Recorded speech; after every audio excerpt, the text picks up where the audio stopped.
Good morning, parents. How are you?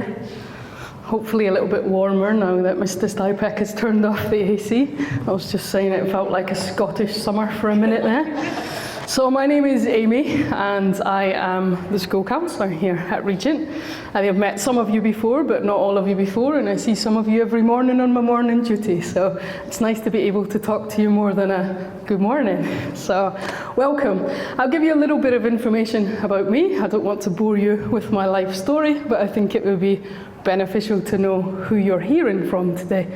So as you can tell from the accent probably, I'm originally from Scotland, and I do have a little bit of a leftover sore throat from the first semester germs that everybody gets.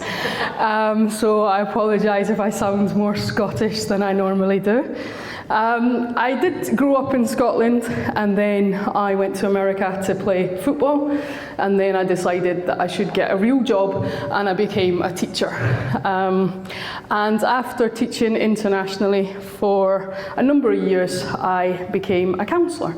So I think I'm in a very blessed position that I've been a teacher in the school, and I've taught everything from BTEC courses, coordinated service learning, PE, and I have a master's in special education as well. So that serves me well for when I did my master's in counselling. So I did my master's in counselling from the USA, the College in New Jersey, and I'm licensed in both the UK. And recently, as I'm new to Dubai, I've passed my CDA, the Community Development Authority Dubai licensure as well. So I tell your kids that I have the best job in the world. And I genuinely mean it. And they come up to me and they say to me, "Do you really have the best job in the world?" And I say, "Yeah, I do, because I get to care about you. And I'd care about you for free, but they pay me to care about you, so it's great, right?" And they're like, "Wow, that's so cool that you love your job." And that's literally my job. It's for me to care about the kids and for me to teach them that they are enough. And I have a painting in my office that says, "You are enough." And I refer to that when I'm counselling the students, because I tell them, just like I'm telling you, that my job is to teach them that they are enough. And I think as a whole community, that is what we need to work together to help ensure that the kids feel that they are enough and that they feel seen and that they feel loved. So we're talking about well-being today. And I'm like, skip slide. It's not working. Basically, before we get into the details of how we can support well-being, we need to know what well-being is, right? And for the students, not every one of those things in the circle obviously applies because they're not working yet and things like that. So really, it's about how you feel about yourself and your life. And the aspects of the circle there that apply to the students is their social, community, mental health, physical health. The other things you guys have to worry about, so you've got extra things to consider for your well-being. And for the students, it's really challenging because we all remember what it was like to be kids, and especially teenagers. So put your hands up if you've got primary age kids in school. About half. And secondary? And both? You've got both? Okay, a few people. So we know what it was like to be kids. You know, when you're very young, it's all about self. We don't understand anyone else. That's not programmed in our bodies yet. And so our well-being is very basic. Very, very basic. It is literally the physiological needs, right? It's Maslow's hierarchy of needs. That's all we need when we're little kids. We need that red building block on the bottom there. We need to be taken care of in order to survive, basically, the basics for survival. And as we get a little bit older, we start to go up that pyramid there. We need that safety and security of our family and also from the community and the school that we're in. Then when we start to care less about ourselves and realise that there's other people in the world, we need to feel that sense of belonging. For most people, not everyone, right? There's some people who are quite happy to be by themselves, but we're genetically programmed, for most of us, to want to feel that sense of belonging. Then we get to the part that I work a lot with on the students, and that's about their self-esteem. And as the students get older, then you're getting up to the stages of self-actualization, understanding who you are, the potential you've got, and really what makes you you. But for most of the students, we need those basic building blocks on the bottom. The basic things that we need to survive and feel safe are an important element, because if we don't have those, then how can we feel loved and belong into a community? How can we build our self-esteem? So these are all important things that the whole community, not just the parents and the school, everyone needs to work together to help the students with those. So these are the things that negatively impact well-being. Now, as I said, I've been international for 21 years, and I've worked in a lot of the top international schools around the world. And sometimes in our communities, we feel that we are in a bit of a blessed position. We feel that because we're able to provide quite a nice life for our kids, that our students aren't suffering. But that's not the case. In every community, regardless of the financial and the employment security, there is still abuse and neglect that happens. So we do need to be honest as international schools and as counsellors that no matter where we're working, we've got a great community here, right? We've got very supportive parents. But of course, in every community, there is going to be some abuse and neglect. And sometimes in the affluent communities, that neglect is the parents can often be too busy working. And so the students are left to raise themselves a little bit at times. Family circumstances. Everyone sitting here has gone through COVID somewhere in the world. If you weren't here, you were in another country. There maybe was job insecurity, the fact that we all had to now be stuck in the houses with our partners and our families 24 hours a day. And those were very, very challenging times for yourselves and also for the students. The environment. Look what's going on around us in the world at the moment, and that does impact our kids, and they talk to me about that, regardless of whether they've got relatives in the countries that are affected by war and difficult circumstances at the moment. Kids now are watching the news, they're looking on TikTok, they're on Instagram, they're seeing more than you think they're seeing, so they have probably a better understanding of the world around them than we ever did. Because when I was their age, we had Encyclopedia Britannica, and that was how we did our homework, right? We didn't have internet at school until I was 16, and I'm showing my age now, I'm 42 by the way, but not a day over perfect. So, you know, like it was easy for us to shut off to what's going on in the world. It's not easy for the kids to shut off. Then we've got stress. Now, for the young kids coming into school, the stresses aren't that great compared to what they're going to go through in the rest of their lives. But it is great for them, because they've never had such little playtime before, homework, you know, and that's the biggest stress they've had. We've got to do more work now, Miss Amy. We don't get as much time to play. I've got homework now. I never had that before. And so that's a big thing in their lives. And then obviously as they go up through the school, you're looking at exam results, you know, getting into university. So the stress is different as they go through the school. Loneliness or isolation. Now in Argentina, I had a student who literally used to walk around the school like this, walking around the playground every day, just walking around. And the teachers would say to me, Amy, what's going on with this kid? And I said, guys, I've already met with him. He's alone, he's not lonely. But of course they're worried because, like I mentioned earlier, we're genetically programmed to want to be part of a community and want to be needed and need other people. But for some people, that's not the case. Now, that child had friends, he did stuff outside of school, but because he found work a little bit stressful in the class because of the language, on break time, he didn't want to have to deal with talking to anyone. He literally just wanted to be alone. So we have to look at our kids and say, okay, are you happy sitting watching your TV for a couple of hours at the weekend, or do we need a play date? And every kid's different, right? Every kid's different. So obviously, if we're impacted by things in this list that are negative, that's going to impact a child's mental health and well-being. But if we've got positive experiences, that can improve. And one of the things that I've loved about working with this community so far is I worked with a student who's in lower primary, and that student said, I don't feel seen by anyone in the world. I don't think I matter. And working with the family, explaining how the child was feeling, the parents started to arrange play dates, and the student worked with me and made a reflection on how the first play date went, what went well, what they wouldn't do next time because they didn't feel so involved in certain activities. And now that child said to me, just before the holidays, I feel seen. I feel like I matter. I've got friends now and I'm happy. Does that mean I don't get to see you anymore? And I was like, no, sweetie, like you can still see me. I don't just want to see you when you're in crisis, you know, I'm still going to work with you.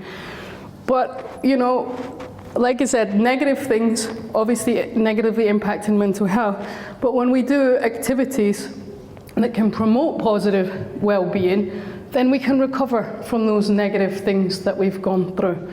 So obviously, a secondary student yesterday, not feeling good about their grades. First time I met them, I'm just not good enough. What would you say to your sister if your sister got that grade? I would say, well done, that's good. So why are we not able to be kind to ourselves? We would have been kind to our sister, we would have been kind to our friend. And a lot of people, especially when they're hormonal teenagers, they struggle with being kind to themselves. A lot of this pressure that students have got on grades doesn't necessarily come from the parents. I would say 60% is from self, from all of the kids that I've worked with in the school so far. It's their own internal pressures. Sometimes, yes, there's pressure from the parents for grades, but a lot of the time it's their inability to be kind to themselves. And a lot of what they're telling me is that they're comparing themselves to other students. If they're able to get that grade, why can't I? Why can't I be as good as them? So we have to learn to be kind to ourselves. Exercise, obviously, I said I used to play football and rugby, can't do that anymore, too old. And so I swim. So if I've had a stressful day at work and there's been a lot of stuff that I've been dealing with, I will go home and I will swim to clear my mind, right? I'll also paint. So I started painting again. Some of the paintings in my office are the things I've done, and the kids love to see them. And especially when I say, I started painting again when I was feeling anxious during COVID times, because I lived in Dubai and I worked in Abu Dhabi. You can imagine how many COVID tests I have had, right? Ridiculous amount of COVID tests. And so when I was stressed, I started painting, and being creative is really good for the kids, right? Really good. Obviously having fun, taking some time with their friends, helping others. Some people don't realize that when we help others, it makes us feel good about ourselves. It's actually one of the best ways to have that positive well-being and that positive energy is doing things to help others. Now, I know we live in a country where that's not always an option because the volunteering is quite carefully monitored by the government. But we've seen changes. We've seen these donation drives and the packing drives, and children are allowed to take part in them. There's the dog shelters that on certain days the kids can volunteer and go walk the dogs and things like that. Or even just helping a neighbour or a friend, you know your community, you know if people are in need. These are good things that are going to help people. And kids tell me this, like the Friday before the holiday, a student was telling me how they tried to help other people, her in her family. And that made them feel good, not just her, but the whole family. Relaxation as well. Obviously we had some relaxing music on when you guys came in.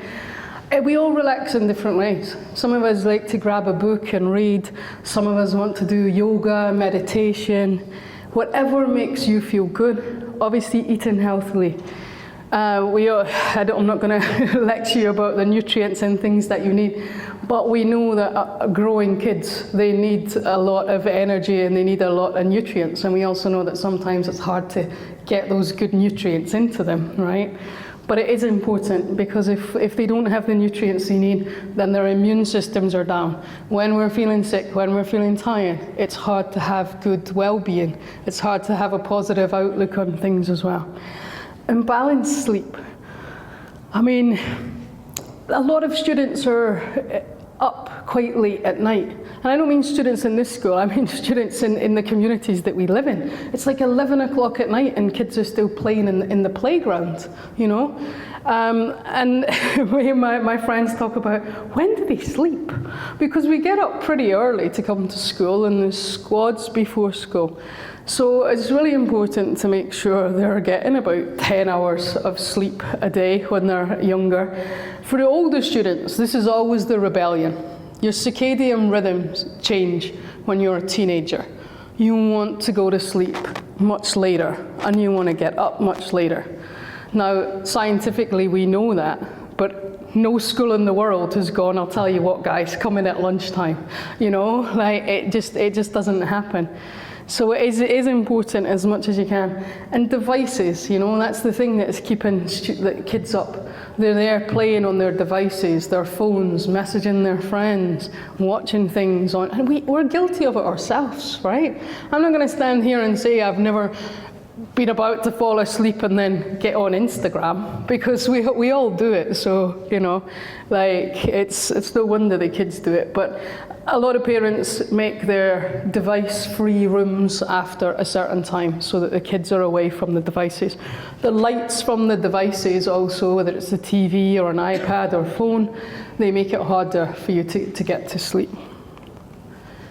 Connecting with others, like we said earlier, that's different. Some students might have a great relationship with you as parents and your extended family.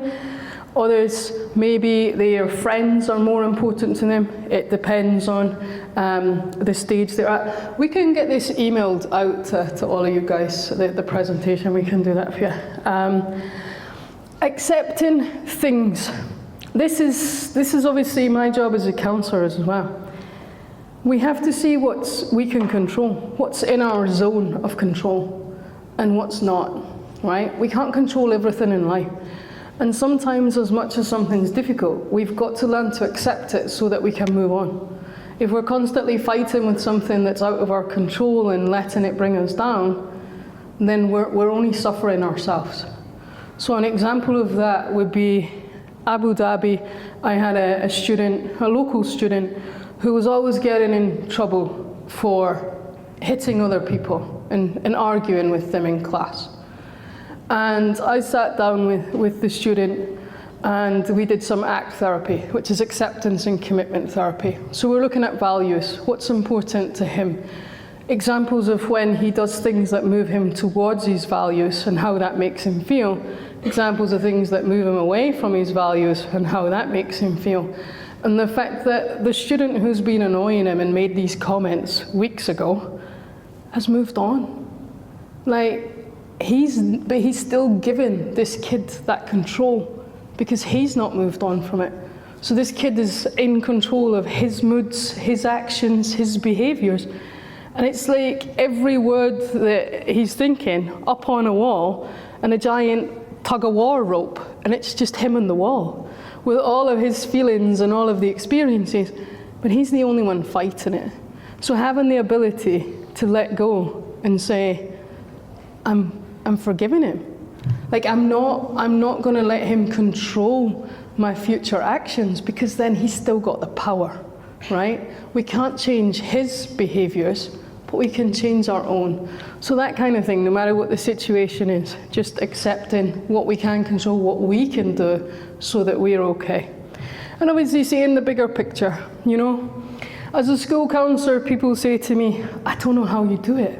You know, I talk to people who work in clinics, and they say, I couldn't do your job, Amy, because one minute you might have a student who's self-harming or suicidal, and the next minute the student who walks in, their friend hasn't spoken to them for a day. And they say, how do you switch off from the serious case and deal with this friendship issue, you know? And I say, well, that's the most important thing in that kid's life at the moment. And I have to tell myself sometimes, be present, because you can't be thinking about the other person who's left your room, because this person deserves the same amount of attention and help, regardless of how big we might think their issue is. It's obviously significant in their world. But helping them to see the bigger picture. And you guys do that as parents all the time. You know, when they come home and they've fallen out with their friend, or someone broke their pencil, or didn't play with them at break time, just helping them see that there's other things in their life at that moment, that some are going well and some are challenging, right? And the first time I met the kids, helping explain that we go through so many emotions in one day. And when I told them that the teachers felt the same way, and that the teachers could also come and talk to me, they were like, wow, you know, I suppose we do go through all these emotions. We're not happy every minute of every day, right? We're not angry every minute of every day, generally. There's something that has made us a little bit happy. And so helping them understand that there are going to be challenges in life. But I'm going to show a little video now.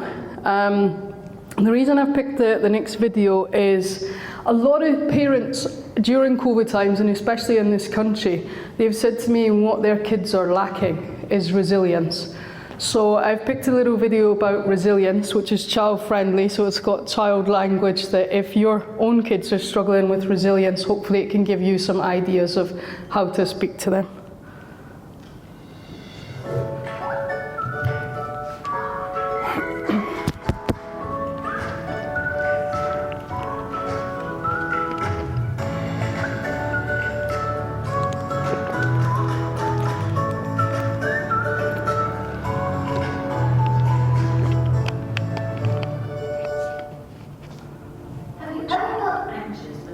Loads of homework.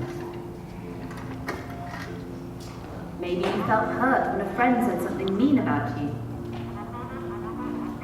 Or sad when your dog passed away. Or maybe you're feeling nervous about leaving primary school to go to secondary school. There are going to be times in your life that will be difficult to deal with. But there is good news. Did you know you can learn skills to help you deal with your challenging emotions better? These skills help you develop a characteristic called resilience.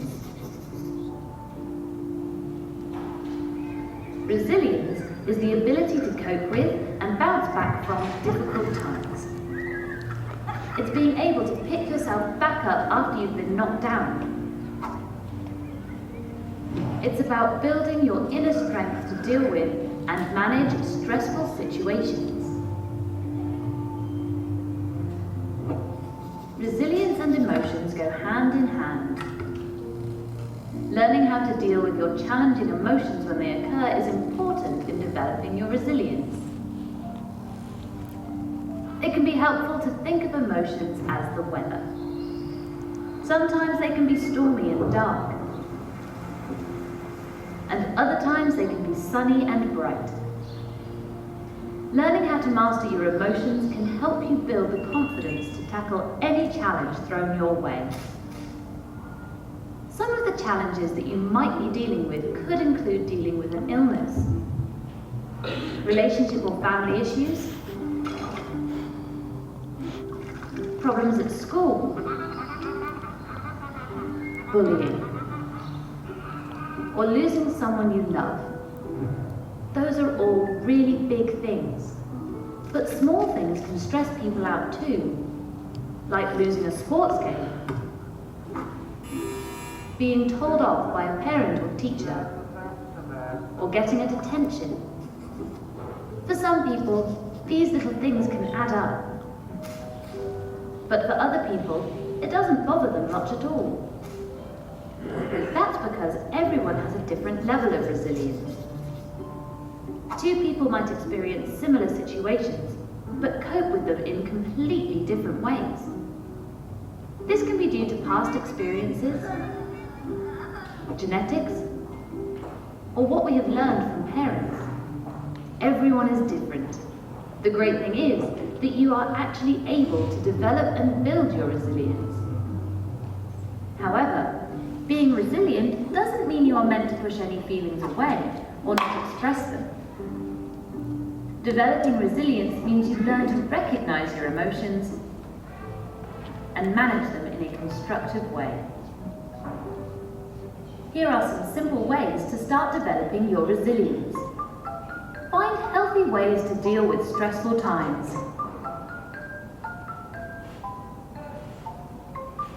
If things start feeling too stressful, find something enjoyable to do, like patting your pet, doing some exercise, or talking to a parent, sibling, or friend. It can also include speaking positively to yourself and reassuring yourself that things will be okay. Accept the fact that change is a part of life. This means everyone goes through it. Perhaps you have moved to a new city, or started a new school. Maybe there's a new member in your family. Often, it can take time to adjust to a new change in life, especially if we didn't choose it. But as you learn to accept changes in your life and make the best out of whatever is happening, you'll grow stronger and happier. Take some deep breaths. When you feel a challenging emotion, chances are your body is physically reacting to it too. It will most likely be giving you warning signs that you're feeling a certain way. If you're stressed, scared, or nervous, your heart might beat really fast, or you might feel sweaty and shaky. But did you know that you can actually use your body to help you manage your emotions? One way of doing this is by controlling your breathing. Start by slowing your breathing down. Take deep, deep breaths in through your nose and out through your mouth.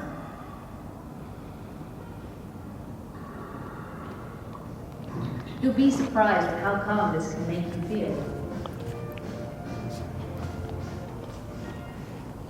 Finally, learn to be flexible when it comes to change. This helps to develop your resilience. Life isn't perfect, and things don't always go according to plan. Maybe you were promised a birthday party, but your family couldn't afford one this year. Or maybe you were expecting to get into the top team for your favourite sport, but found out that you placed in the second team instead. Can you learn to become flexible when things don't go the way you expected? Being flexible helps you to be creative in your ways of coping. Having a plan B, and even a plan C, can assist in your flexibility so that when your plan A falls through, you still have other options. The key is to maintain a positive perspective and not only see what's not working, but be able to accept change and focus on moving forward.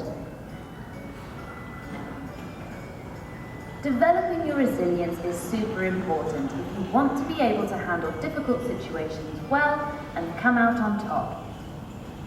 Learning to develop your resilience can be done in many ways, like accepting that change is normal, using healthy strategies to manage challenging emotions, and learning how to go with the flow.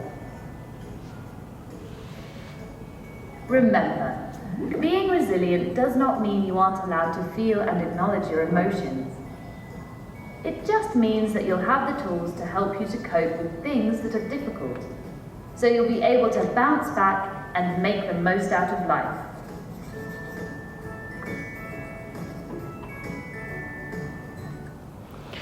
So I think that last part there is the key. It's okay to feel all of those feelings. But like, how often in my generation, growing up, were boys told not to cry? Don't be angry. You know, it was always stop being angry. Why are you crying? Girls cry. That kind of thing. Those cultural, gender, emotional experiences. It was okay for girls to talk about their emotions and cry because they were girls. And that's hard. That's hard for adults to go, hang on a minute, maybe that wasn't the right thing that I grew up with. Maybe we need to reflect on that and realise that everyone is allowed to cry, and that crying is sometimes good, sometimes needed, and that it is okay to be angry. It's how we express that anger. So as parents, when your kids are going through these high level of emotions, sometimes it's hard to stay calm, because you might be thinking, this is the most ridiculous thing in the world that you're having this big, massive tantrum about in this moment, or these big feelings. And it's hard to stay calm and validate the emotions. But without validating the emotions, then they don't feel heard. And they remember that. You know, a year 3 said to me, I don't like my nanny because she told me off when I was in FS1. They remember the way that they were spoken to. So I'm going to let you guys grab some coffee or something and just have a little read of these, because this is about you. Before we move on to the next section, this is about you. Because if you're not okay, it's hard to be there for other people, right? That's why counsellors need counselling. Yeah, and it's the same thing for parents. It's hard to be there for your kids if you're going through some tough stuff yourself. So I'll just give you a couple of minutes if you want to grab coffee, water, and then we'll move on to a section on anxiety.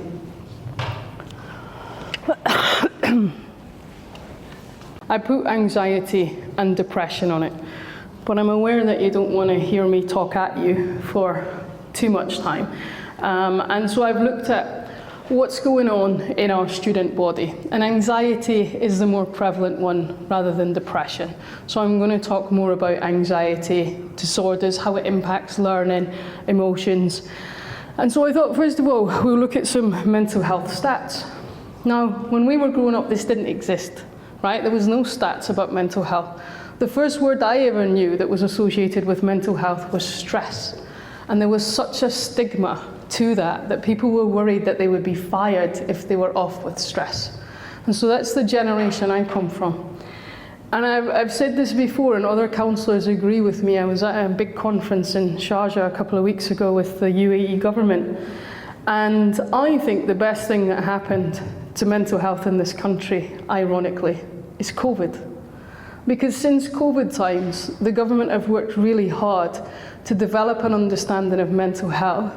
And the Sheikh of Dubai has just ploughed 130 million dirhams into mental health over the next 5 years to open more clinics, train more people, everything from crisis centres. Abu Dhabi's now got a centre if there's people in need because of domestic abuse. They've got 24 hours to get the person, whether it's the man or the woman who's suffering abuse at home, and the children into a centre supported by counsellors and social workers. So this country, for such a young country, is making massive strides to help support mental health and reduce the stigma. So I think it's been a very good time as a mental health professional to be in this country and see those changes. When across the world we see that anxiety rates, mental health issues are increasing. And at the conference in Sharjah, the government were saying, it's ironic that most of the money that we spend on mental health is spent on adults, right? They're the ones who are in counselling. They're the ones that we're doing research on. But if you look at the stats, if someone's going to have a mental health condition in their life, unless they go through trauma later in life, it's established by the age of 14. So the money should be at bottom. It should be at the bottom of the age categories. It should be down there. We should be spending that money helping support kids so that they learn the strategies and they develop that resilience that the last video was talking about, to help them understand themselves and how to cope with life so that it's not negatively impacting them when they're adults. And so this is what this country is looking at, the research and looking at changing where we're supporting mental health. 1 in 6 children are likely to have a mental health problem. So if we've got, class sizes obviously are less than 30 here, but if you look, 4 or 5 kids in a class in any school in the world are likely to have a mental health problem. Women, obviously, 17 to 22, most likely group to develop mental health problems. We've got 17-year-old girls in the school, right? And a lot of it is self-esteem issues, comparing themselves to everyone around them in the world on TikTok, and not feeling good enough, you know. Other traumas that they've gone through in their lives as well. The United Arab Emirates, that's the latest statistics here. Anxiety-related disorders among adolescents, 28% of adolescents in the United Arab Emirates. Now that was mostly locals who completed that study. But we see everywhere across the world, the UK used to be about 15% adolescents who would have anxiety disorders, diagnosable anxiety disorders. That went up to 35% during and after COVID. Depression rates were about the same. They were slightly less depression than anxiety, and they went up to about 25 to 30% of adolescents were suffering from depression. And these are countries that there isn't access to counselling. You know, it's very hard to get a counsellor in the UK. Schools don't have counsellors as well. There's a waiting list of months to get in to see a counsellor in the UK. I was working in Argentina. They have the highest number of mental health professionals per capita anywhere in the world. And that means when they do research, they can get good data because so many people are seeing a mental health professional. Their results came back that 75% of adolescents after COVID had anxiety or depression, 75%. So it is a massive problem. Now, having been in the school 7-8 weeks, like I said, what we see more in the counselling office and you guys see more at home is anxiety. So that's what I wanted to focus these parts on. But things that can impact our mental health. Obviously, we're in a blessed position where most of our students are not suffering from poverty. But obviously in any community there are students who are going to face abuse, and that happens in every country in the world. If students are witnessing violence or being exposed to violence in any way, obviously that makes them more vulnerable to mental health problems. And so it's really important that you guys make sure that you're okay and that your kids are okay, and remove the stigmas of no, counselling, no, that's not for us, that's not how we grew up, because it's important to get help. The sooner you can get help and understand strategies, the less the mental health issue can impact your life. So with mental health conditions, obviously, there's going to be the potential for these things to impact them too. If you're not feeling good about yourself and you don't love yourself, why would anybody want to be your friend? Right? You don't feel good enough, so therefore you start to exclude yourself. You're afraid to take those steps to make friendships because you're worried about the rejection. You've already rejected yourself, basically. Discrimination, of course, we've just talked about biases from our own cultures, and sometimes if a child is diagnosed with a mental health condition, the first people that discriminate against that is the parents. They reject that, you know. What have we done wrong that you've got anxiety or depression or whatever it is?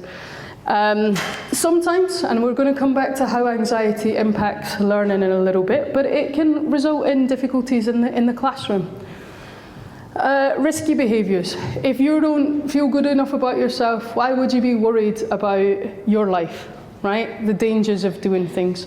Maybe you're looking for an escape, and that comes in many different ways. Things that we're not allowed to talk about in this country, you know, substances and things like that. That's the risky behaviours, relationships, that kind of stuff. And if you are feeling low about yourself, then you don't really take care of yourself, so it's impacting your physical health as well. And obviously in a lot of countries, if you've got mental health issues, people sometimes are looking to exploit that with human rights violations. So as I said, anxiety is the thing that we see the most, and we saw that from the statistics as well. What makes us anxious? Like, we all have anxiety, right? We all have different levels of anxiety. Anybody ever been anxious when you've gone for a job interview? Yeah, right? You're about to go in for a job interview and you're like, right? But we all power through that unless we've got a diagnosable anxiety disorder, and then we would struggle to power through that, and we'll come to why. So sometimes it can help us. As I said, I used to play football. You get a little bit anxious before a big game, but it would get the body ready. You know, the heart is beating faster, the lungs are working harder, you're like switched on, you're ready for the game. So sometimes anxiety helps us. It's not always a bad thing. But when it takes over us, it's awful. So the short term, obviously, we know we're a bit anxious, we're breathing heavier, our heart's faster. Quite often the kids say that's the first thing they feel. I feel it in my chest. Then I feel I've got sweaty hands, and then I feel like I can't breathe.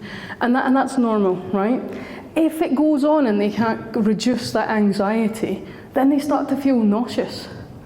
And sometimes they are physically sick.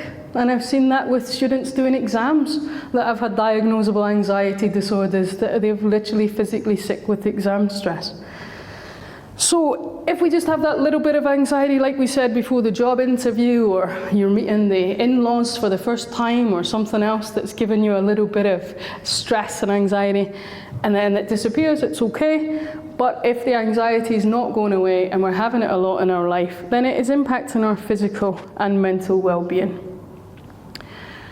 Now, how we know that it becomes a problem? We've seen it too often, right? We're seeing it for disturbing the sleep. We're seeing difficulty concentrating.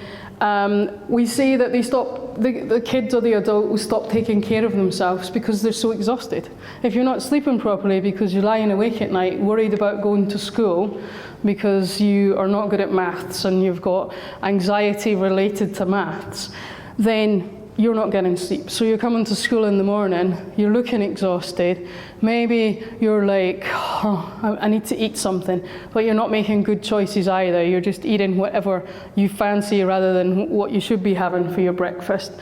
And then again, the isolation, the removing yourself from relationships, whether it's your kids shutting themselves away from you as parents because they don't want to talk to you about what's going on, they don't know how to talk to you, or whether it's pushing their friends away. Now, it becomes diagnosable when the symptoms are persistent, right? Several weeks to months. So if you just have a situation that makes you anxious, then you are just anxious. You don't have a diagnosable anxiety disorder. It becomes diagnosable when it's impacting your ability to be happy and productive in your social life, your school life, or for you guys, your work life, right?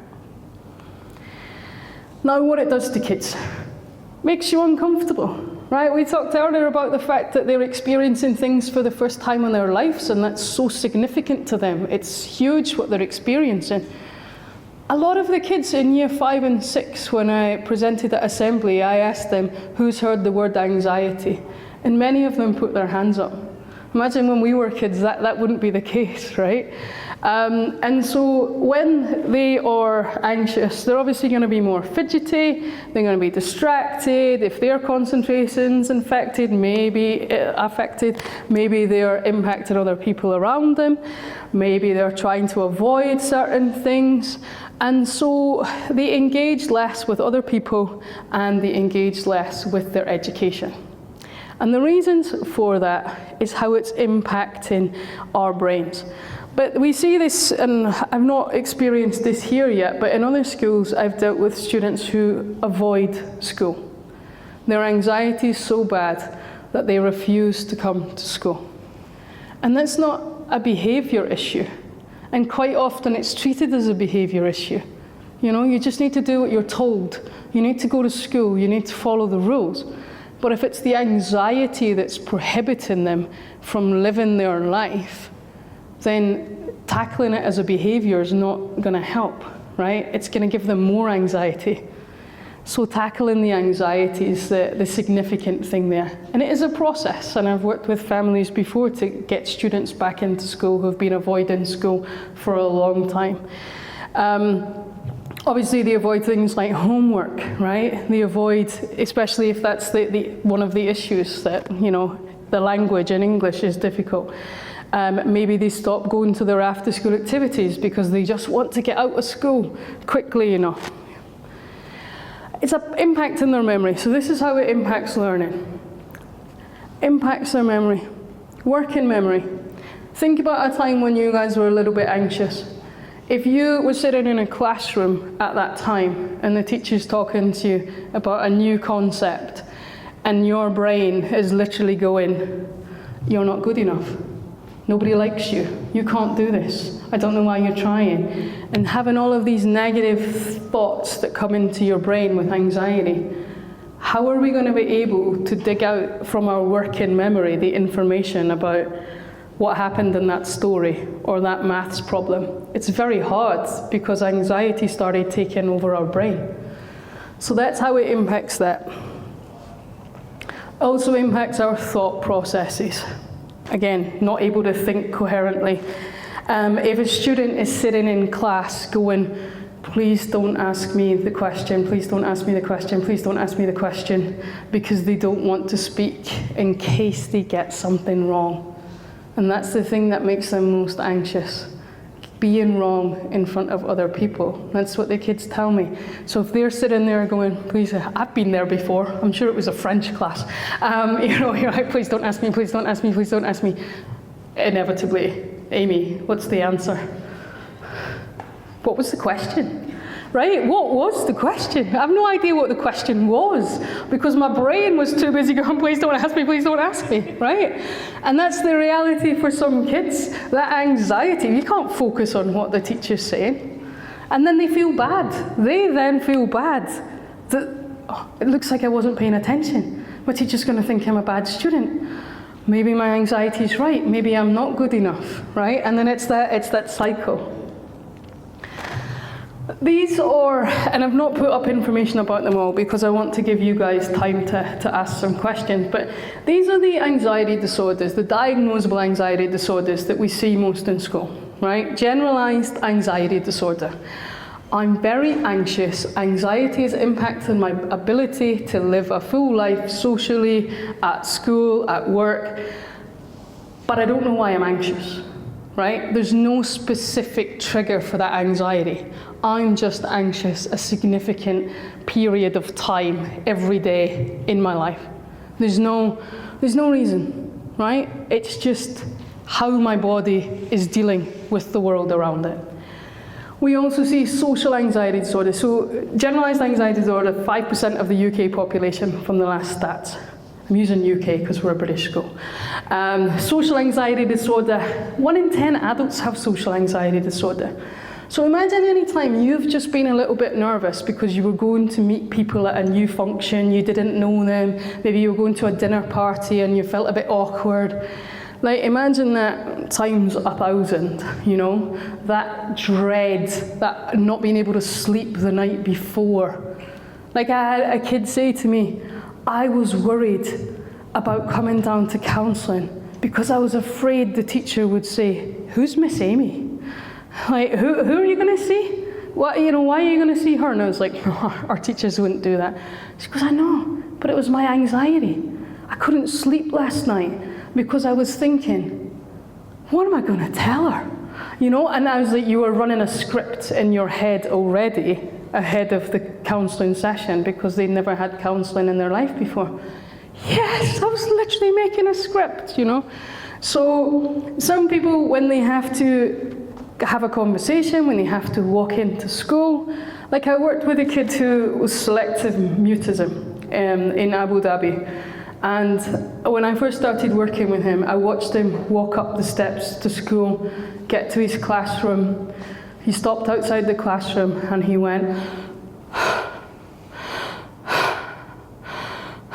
before he walked in the classroom door. And I pulled his parents in for a meeting and I said, talk to me about your kid's anxiety. And they said, how did you know he was anxious? I said, I followed him to class, I watched him do this. And they said, yeah, he used to pull his eyelashes out with anxiety, he used to do this, he used to do that. That child had been in the school 6 years, had never spoken a single word. And I said to them, and he had, like a lot of disorders for mental health are comorbid with learning disabilities, right? And the child was on the autism spectrum, but the autism wasn't what was impacting the child's ability to engage in school and an active life. It was the anxiety. So I took him for one-to-ones. I took him into a social skills class, the boys' club it was called, they were all boys. And he was allowed to write down his answers. And then as he began to trust the group, he would read out his answers. And then we played games where it wasn't his answers, he was getting answers that he would read. And then I called my boss one day and I said, get me a keyboard. She said, what do you need a keyboard for? I said, don't ask me questions, just get me a keyboard. It's COVID times, the music department aren't allowed to teach, get me a keyboard. And about 2 weeks later, I called her up and I said, do yourself a favour, come to my classroom. She came into my classroom and there was this child playing the keyboard. And I said to the kid, let's call him Fred, his name wasn't Fred. Fred, tell Miss how many days a week you have piano lessons. And he said, I have piano lessons on a Tuesday and a Thursday.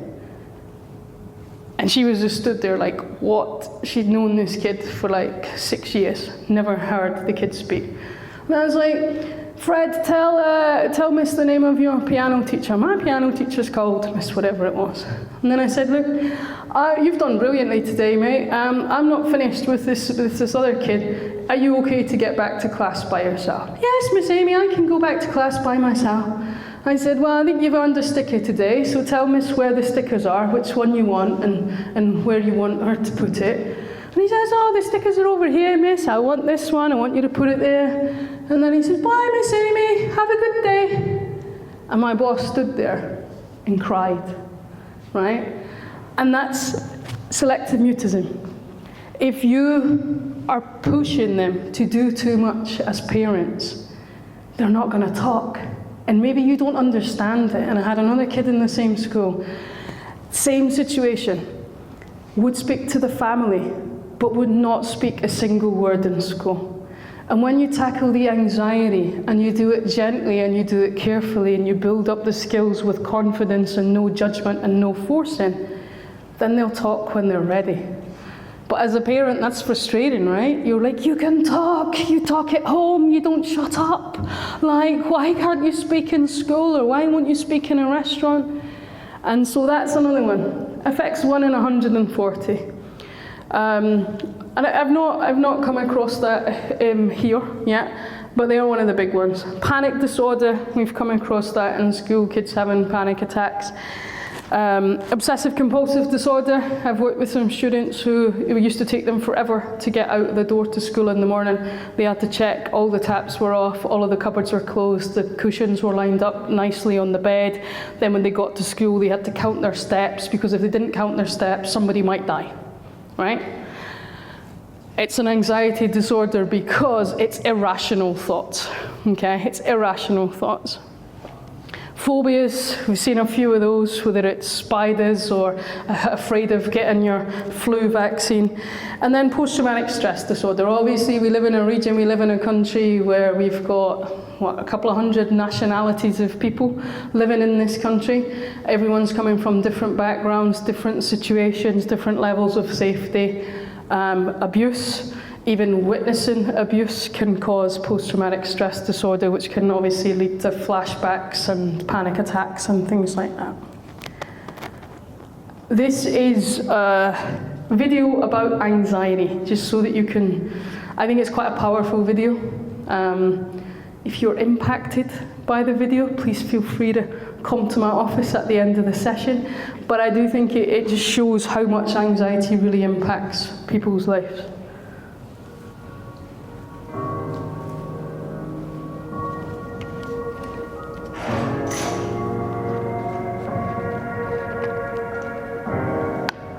What is it like to live with anxiety? She tells me she's my friend, that she'll be with me to the very end.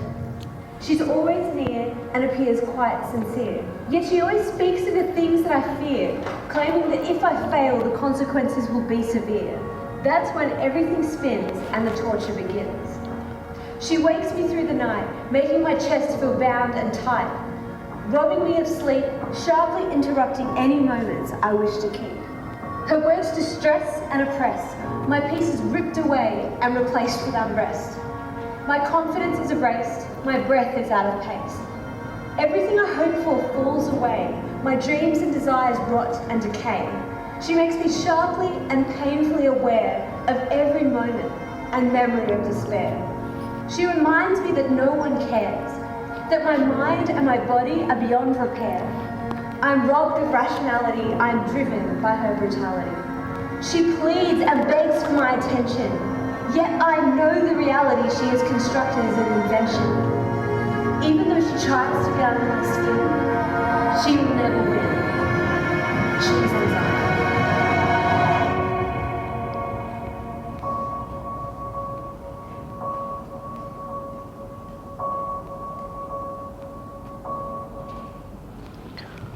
So I think that's quite powerful, because like we said, we all feel that bit of anxiety, but the way that describes it just gives us an insight. Now, there's going to be people sitting in this room, statistically, who do suffer from anxiety. And I share with the kids the times in my life that I've suffered from anxiety. That's why I became a counsellor. I was in a motorbike accident in China with a 2% chance of living. And I became a counsellor because when I woke up, I had all these stories from my students about what I taught them about life. And I wished I hadn't survived my accident because I couldn't play football and rugby anymore. And I wished that I'd never woken up from that coma. And I wondered why? Why am I here? And I decided it was to make a difference in the lives of others based on the stories that the students had shared. And that's why every day I think I have the best job in the world. But going through my recovery, learning, because I have a physical disability, you can't tell if I don't tell you, but this is as much as I can move my left arm. I'm deaf in my left ear, traumatic brain injury, so memory was hard. And that made me anxious. I'd never had social anxiety before. Scottish people are generally famed for talking to anyone, right? And then being afraid to walk down the streets in Beijing because there's so many people. And I'd severed 3 of the 5 nerves that control my arm. And it's excruciating. Being worried that somebody's going to bump into you. Being afraid of just being too close to you. Too close to you. And that was when I had my first ever panic attack at the age of 29.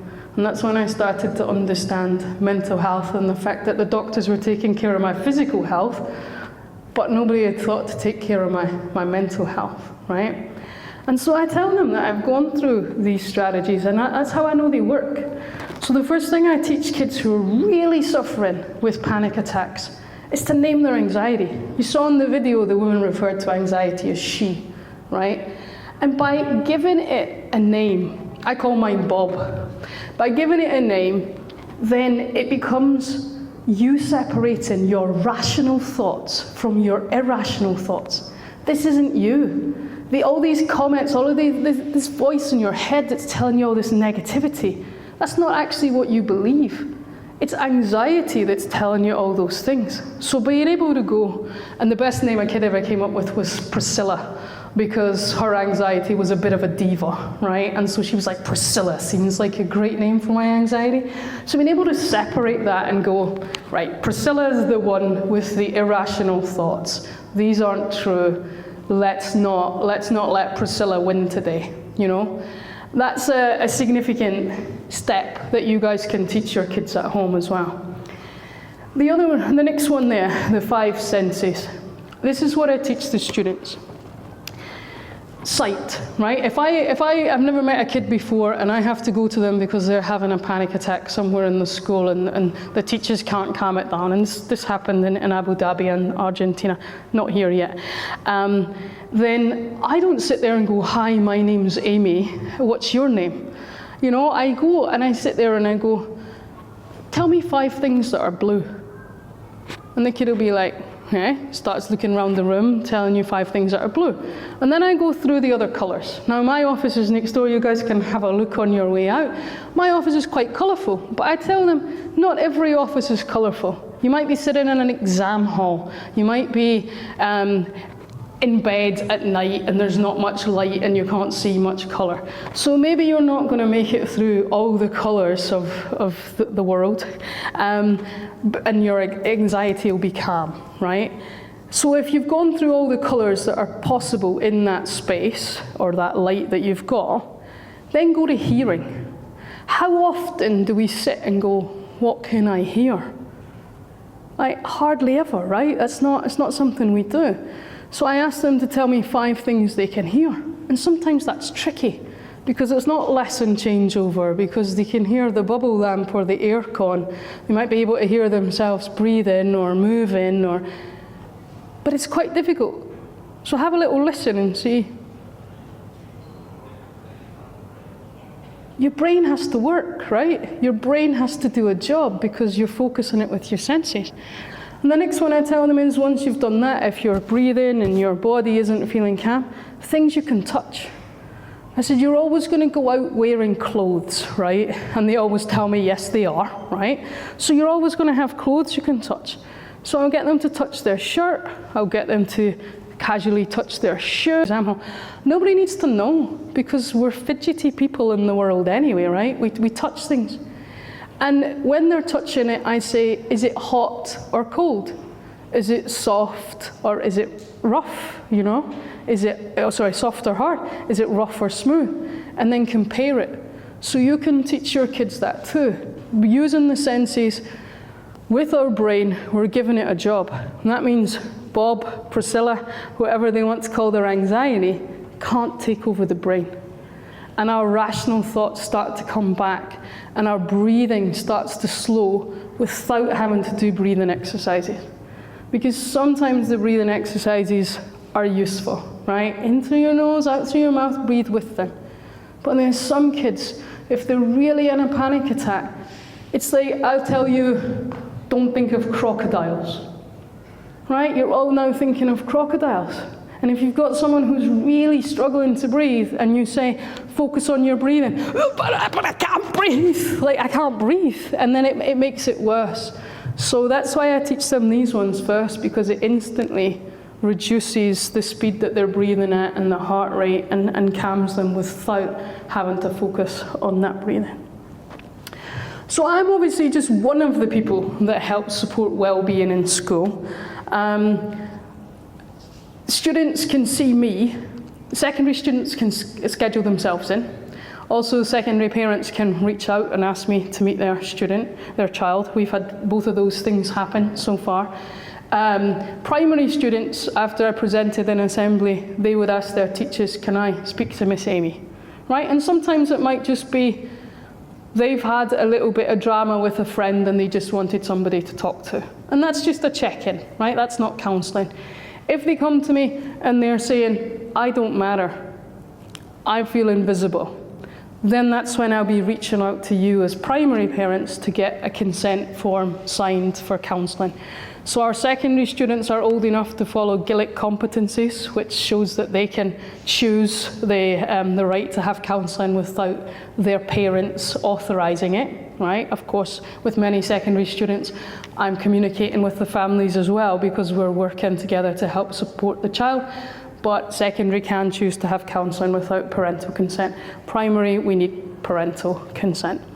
But before they get to me, they've got such a massive team of people, and I've noticed that the teachers in our school really care about kids, and they reach out both to you and to me if they're worried about students. So we're obviously a positive education school, and the benefits of that is that the teachers are all trained, just like I was in my first days in this school, that the relationship with the child is one of the most important things. If you want a kid to learn and you don't have a relationship with them, that's going to be a struggle. If you get to know the kid and you show the kid you care, then that makes it much easier to get them to learn. They've obviously got tutor groups and heads of year, so obviously in primary that's their class teacher, and then they've all got a head of year. Wellbeing champions have just kicked into place. Maybe some of your kids are on the Wellbeing champions team. I had a student speaking to me today saying they're excited to start their job as a Wellbeing champion today. So they're just supporting other students in the playground, in the classroom, and then obviously students can come to me. And then we work with you, right? We're all a team. We're all help raising your kids. Up in secondary, the students can scan a QR code that says they either want to speak to their year level leader, the head of pastoral, Miss Stewart, or they want to speak to me. And then you'll see outside my door, I've got my QR code as well, outside my office. And if a year level leader from secondary comes to me and says, I've had a conversation with this kid and they would really like to speak to you, I drop the kid a link in their Teams chat, because secondary have Teams chat, and they can schedule themselves in to come and see me. I make sure I don't schedule primary students during secondary lunchtime in case the secondary kid doesn't want to be out of class and wants to come at lunchtime. So you guys can reach out and schedule meetings. Like, I've probably had about 15, 20 parent meetings at least with primary students, and about 10 parent meetings with secondary students since I got here 7-8 weeks ago. And then, positive education. Obviously, you've had presentations about this before. You get to know about it when you go through school. No kid's going to make it through school without having a tough situation to deal with, whether it's falling out with a friend or they didn't like their teacher at some point. Like, we've all been kids, we've all been there. But helping students to work together to move past the challenges that they've had or the mistakes that they've made, and helping them see that it's okay to make those mistakes, but moving forward with respect and being positive about things is the most essential thing there. So every single member of staff in our school is part of this process of well-being, and I'm just the one person who deals with certain things for you guys and for the kids. So we can get this presentation sent out to you.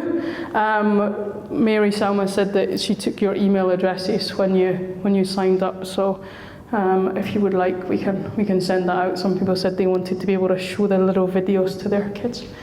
And now I'm going to give you a chance to ask questions. I'm also going to hang around in case you want to ask me something like one-to-one as well at the end. But does anyone have any questions?